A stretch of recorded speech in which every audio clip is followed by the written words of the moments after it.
Irmãos, essa noite é uma noite de festa, como os irmãos perceberam, e estamos chegando no último domingo do mês, e durante esses 4 domingos nós tivemos muita celebração ao Senhor pelos 15 anos da vida desta igreja.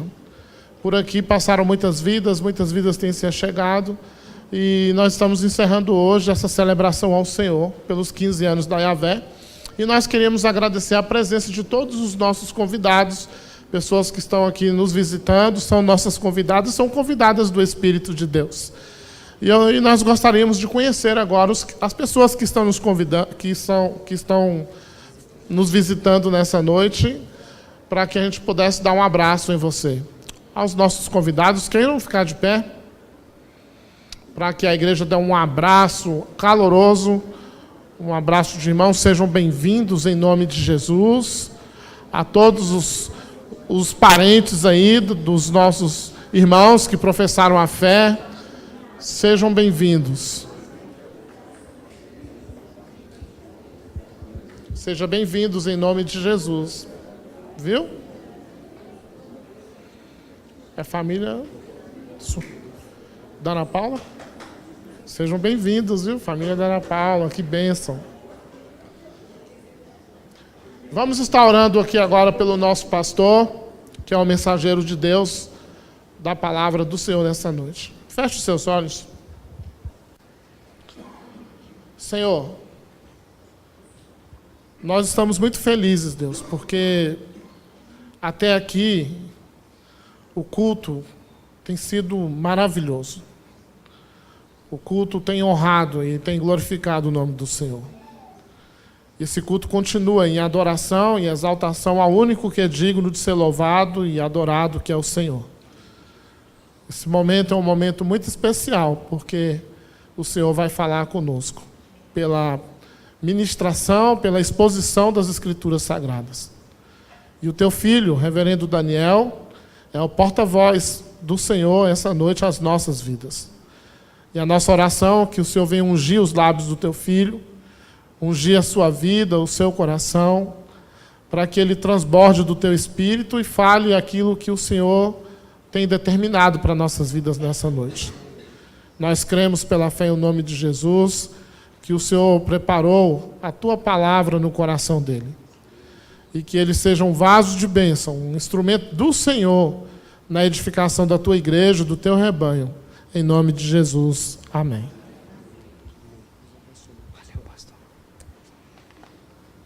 Esse é meu. Está aqui? Meus irmãos, vamos abrir as Escrituras no livro, na Epístola de Paulo aos Filipenses, capítulo 4. A gente vai ler só o verso de número 4. Filipenses 4, 4.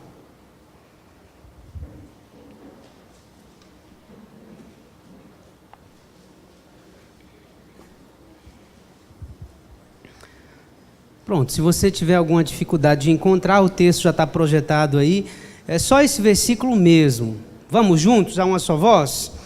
Alegrai-vos sempre no Senhor, outra vez vos digo, alegrai-vos. Vamos mais uma vez, bem forte. Alegrai-vos sempre no Senhor, outra vez vos digo, alegrai-vos.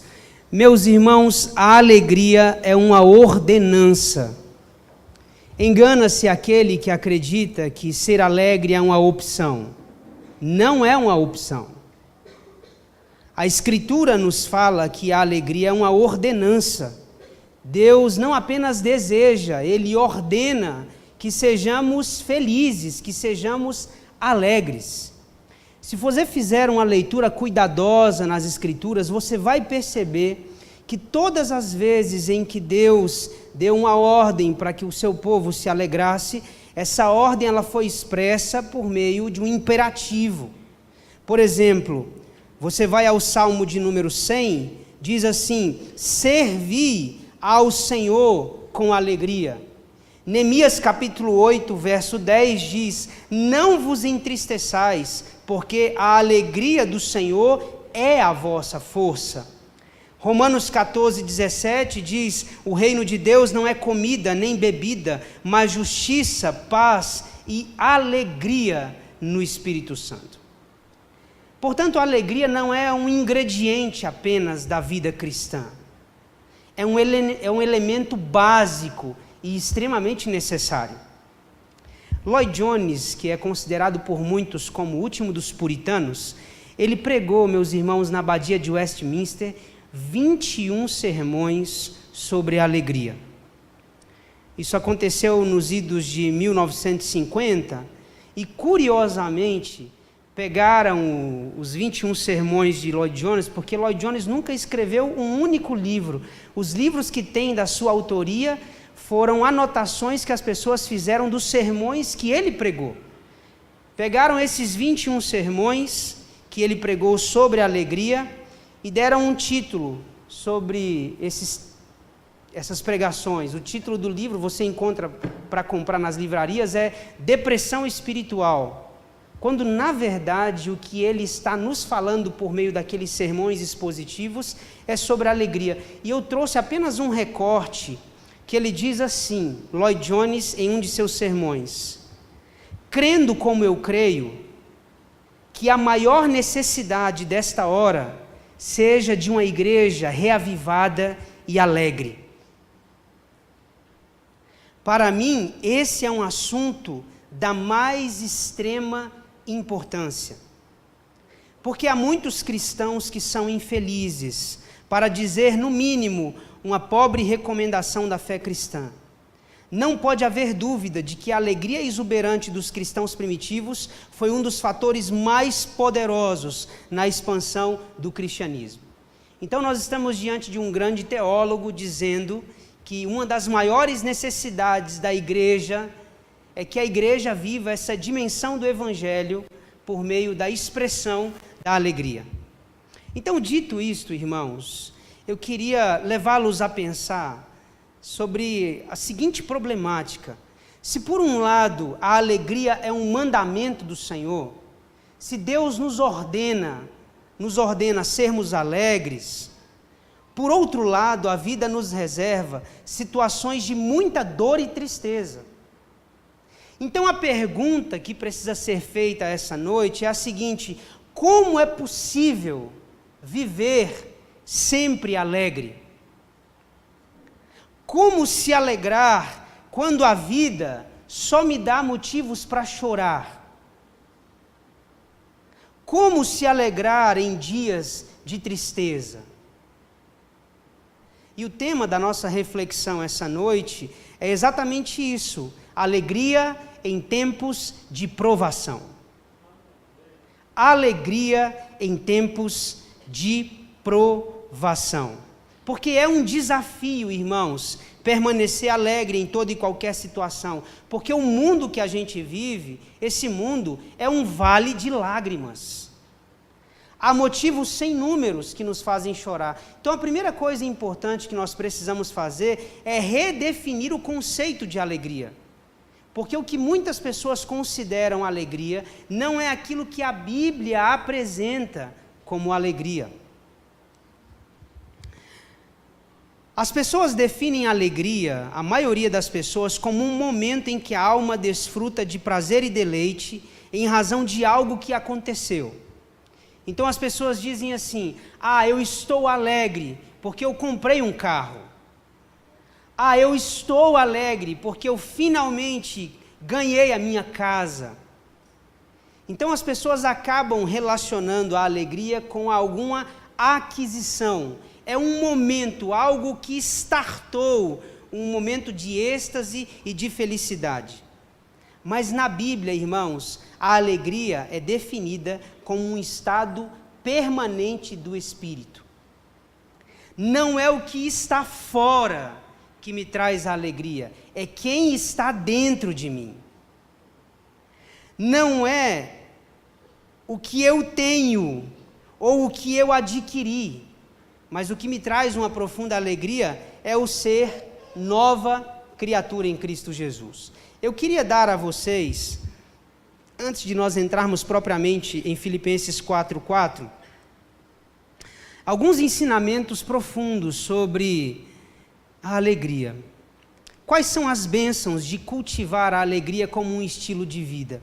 Eu penso, irmãos, que a primeira bênção da alegria é que a alegria é um remédio para o coração. Foi Salomão em Provérbios capítulo 17, 22, quem diz: o coração alegre é bom remédio, mas o espírito abatido faz secar os ossos. O que Salomão está nos dizendo é que o riso, a alegria, é um poderoso antídoto contra o estresse, contra a dor e contra a aflição. Olha, eu sei que existem profissionais da área da saúde me ouvindo aqui agora, e eles podem até falar com mais propriedade do que eu. A alegria, irmãos, aumenta até o nosso sistema imunológico. Pessoas alegres têm menos probabilidade de adoecerem, de se enfermarem, porque há uma bomba hormonal quando a gente está alegre, que dispara uma série de hormônios e uma produção enorme de hormônios dentro de nós, que ajuda o nosso corpo a lidar melhor com as dificuldades da vida. Então, a primeira grande bênção de cultivar a alegria como um estilo de vida é que a alegria é um remédio para o coração. Então, o melhor remédio, ou o melhor presente que você pode dar à sua esposa essa noite é arrancar sorrisos dos lábios dela. Aliás, quero fazer uma pergunta aos homens que me ouvem aqui, que são casados. Qual foi a última vez que você arrancou boas risadas da sua esposa?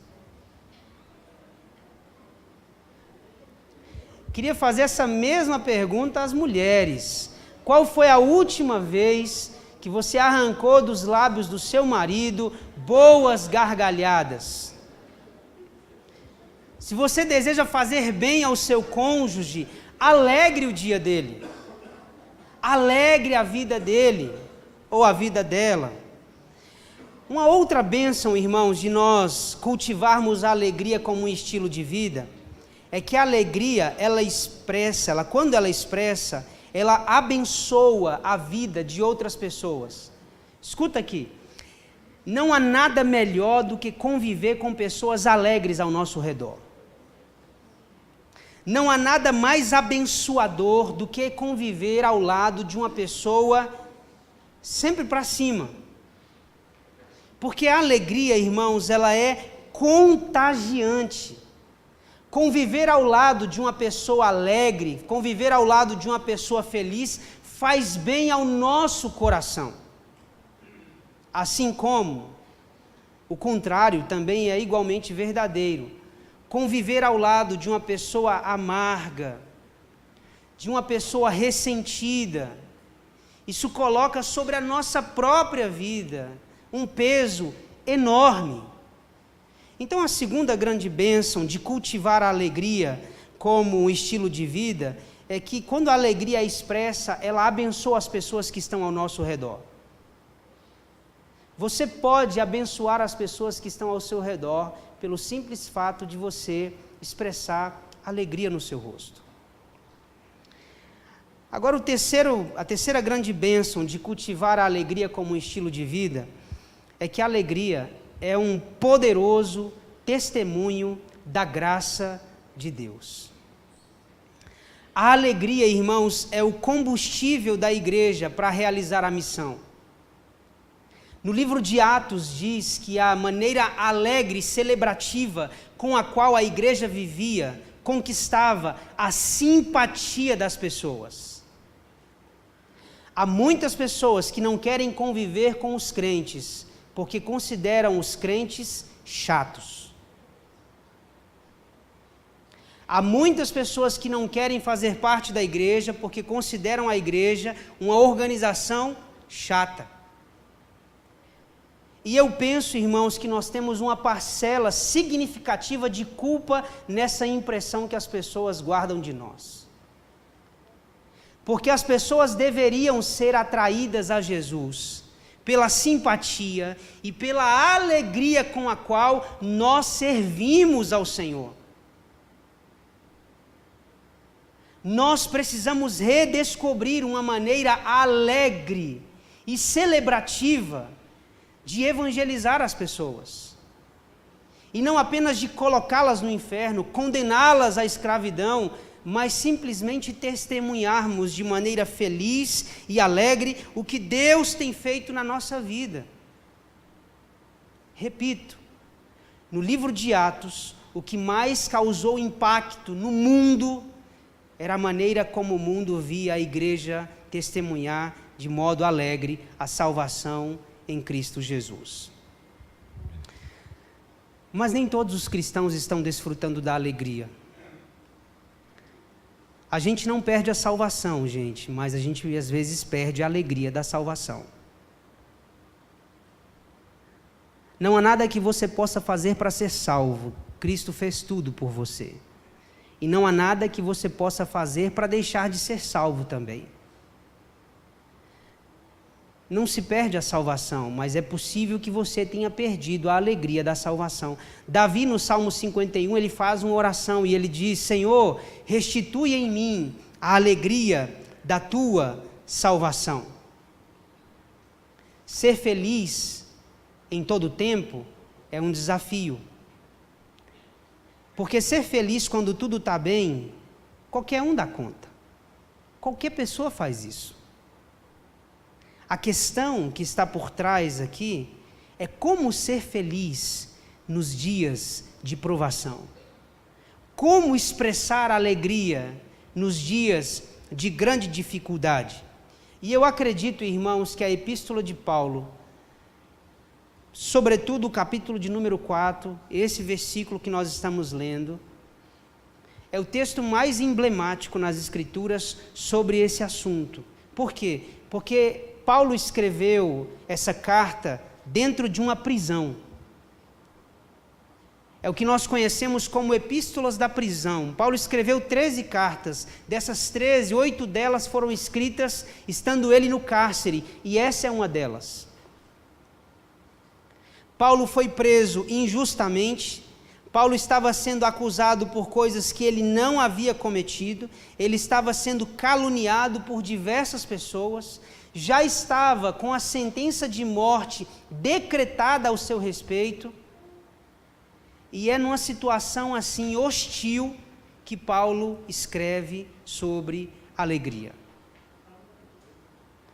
É aqui que Paulo descreve ou escreve o maior tratado teológico sobre alegria, é em Filipenses. E nesse único versículo aqui, há uma síntese de todo o seu doutrinamento. Paulo nos dá, irmãos, pelo menos 3 lições preciosas sobre esse assunto. A primeira coisa que Paulo nos ensina, nesse versículo de número 4, é aquilo que eu já disse anteriormente: a alegria é uma ordem, não é uma opção. Veja que ele diz, por 2 vezes, ele repete a mesma expressão: alegrai-vos sempre no Senhor. Outra vez digo, alegrai-vos. Está no imperativo. E para que não haja nenhuma dúvida, Paulo repete isso. Então a primeira lição que o apóstolo Paulo está nos dando aqui é que a alegria é uma ordem, ela é uma ordenança de Deus. Isso parece ser meio paradoxal. Pastor, como posso me alegrar em dias tão difíceis como os que eu vivo? Como é possível celebrar a Deus, se regozijar em Deus, quando eu só sei chorar, eu estou triste? Como é possível fazer isso? E aí Paulo nos dá a segunda lição. Paulo diz: alegrai-vos sempre. Paulo está nos dizendo que a alegria a ser desfrutada em Deus é uma alegria ultra circunstancial. Nós não dependemos de circunstância para nos alegrarmos. A pergunta que se faz é: quando é que eu devo me alegrar? E a resposta que Paulo nos dá é: sempre. Alegrai-vos sempre. Eu não dependo das circunstâncias, mas a alegria, ela coexiste juntamente com a dor. Há um hino muito famoso que nós cantamos muitas vezes aqui na igreja, aquele hino: Sou Feliz com Jesus. Aquele se paz a mais doce me deres gozar, se dor a mais forte sofrer, ó seja o que for, tu me fazes saber que feliz com Jesus sempre sou feliz com Jesus, sou feliz com Jesus, meu Senhor. Uma música lindíssima, que fala sobre essa alegria, essa felicidade em servir a Deus. Uma música muito conhecida. O que poucas pessoas conhecem é a circunstância sobre a qual essa música foi composta. Essa música ela foi escrita por um americano chamado Horácio Gates Spafford. Ele se converteu no século XIX sobre a pregação de Moody, aquele grande avivalista do século XIX. Ele se tornou, na verdade, ele era um grande empresário e ele se tornou um amigo muito próximo de Moody, e ele financiava, inclusive, as campanhas evangelísticas que Moody fazia. Numa dessas campanhas, Moody pregaria na Inglaterra e Spafford decidiu enviar a sua esposa e as suas 4 filhas numa viagem de navio até a Inglaterra. Aconteceu um naufrágio, muitas pessoas morreram, e ele recebeu nos Estados Unidos um telegrama da esposa dizendo: escapei, mas escapei sozinha. As 4 filhas desse homem morreram num naufrágio. E foi exatamente nesse momento de dor, de sofrimento e de angústia que Spafford escreve essa música dizendo: sou feliz com Jesus. Na verdade, há uma expressão em inglês que diz: it's well with my soul, está tudo bem com a minha alma.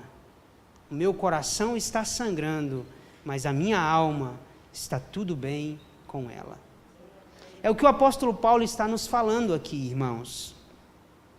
A alegria, quando ela é desfrutada em Deus, ela não depende de circunstâncias. Esse é o segundo grande ensinamento.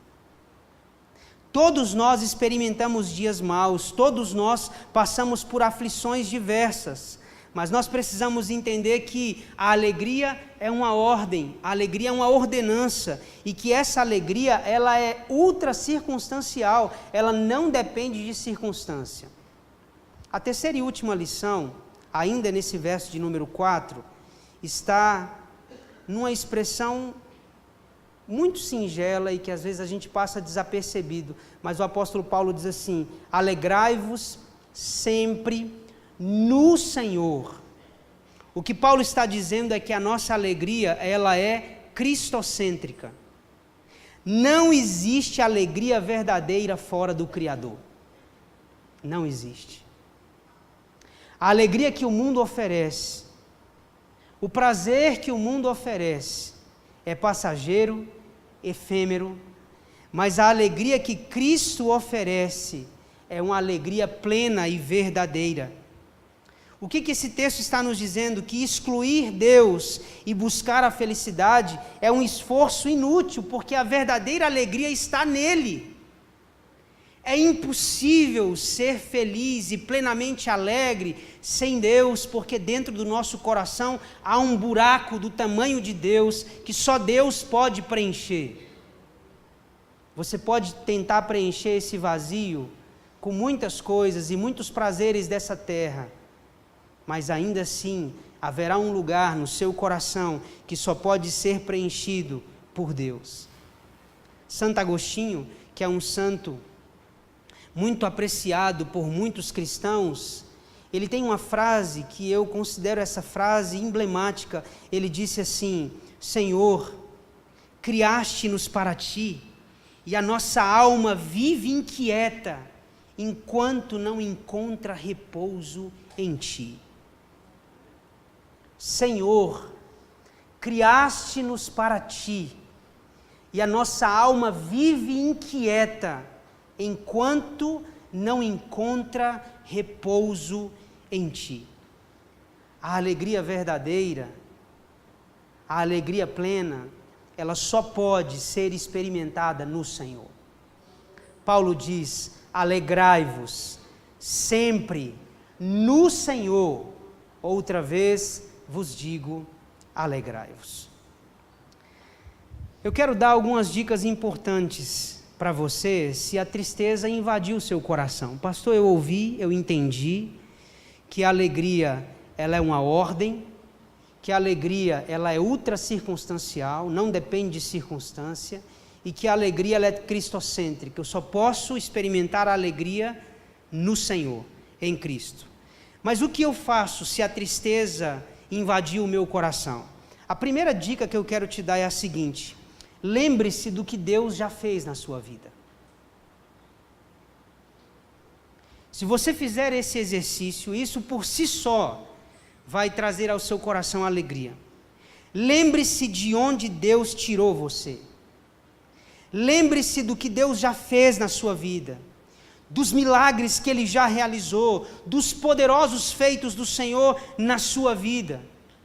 Houve um momento na história de Davi em que Davi ficou muito triste, e Deus veio a Davi e disse assim: meu filho, eu te tirei de trás das malhadas e te dei um nome poderoso na terra, como só os grandes têm.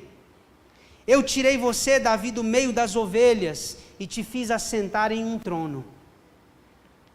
Quando a tristeza invade o nosso coração, nós precisamos trazer à memória aquilo que nos traz esperança. Lembre-se do que Deus já fez na sua vida. Segundo, não se esqueça de tudo que Deus ainda fará. O seu passado pode ser um passado de dor. O seu presente pode até ser um presente de aflição, de angústia. Se essa for a sua situação, olhe para frente, olhe para o alto, olhe para os céus. Lembre-se que o seu nome está escrito no livro da vida. Ainda que a vida lhe maltrate, ainda que a vida lhe traga angústia, dor e sofrimento, lembre-se que há um futuro glorioso reservado para você. Alegre-se nisso. Paulo está se preparando para o martírio. Ele vai ser martirizado. E ele está com os olhos em Deus, fixos no Senhor. Ele lembra do que Deus fez e não se esquece daquilo que Deus ainda há de fazer por ele. E a terceira dica que eu quero te dar é: celebre a vida, ainda que seja em meio às suas lágrimas. Alegrai-vos sempre no Senhor. Outra vez vos digo, alegrai-vos. A alegria é uma ordem, ela é ultra circunstancial e ela é cristocêntrica. Não existe alegria fora de Deus. Não existe alegria fora de Cristo. A alegria não são coisas, a alegria é uma pessoa. A alegria é Jesus. Vamos orar?